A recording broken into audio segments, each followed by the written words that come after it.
C'est le plus lourd bilan en une journée depuis son entrée à Gaza. Israël a annoncé avoir perdu 24 soldats lundi. L'opération menée par le Hamas est qualifiée de coup dur par le ministre de la Défense Yoav Gallant. Selon l'armée israélienne, les militaires ont été tués par un tir de lance-roquettes.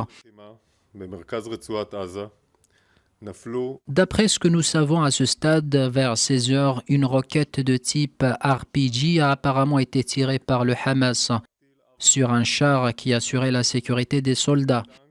Simultanément, une explosion s'est produite dans deux bâtiments de 2 étages. Les bâtiments se sont effondrés au moment où la plupart des soldats se trouvaient à l'intérieur.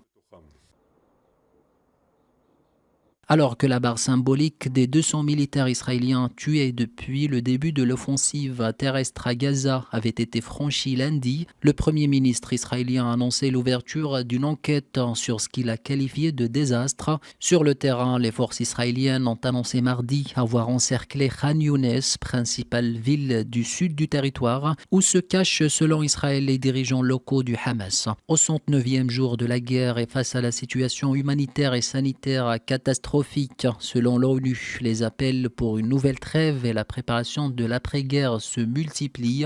Selon l'agence Associated Press, Israël a proposé une trêve de 2 mois en échange de la libération des otages, proposition refusée par le Hamas qui exige l'arrêt total des combats et le retrait des soldats de Tzahal.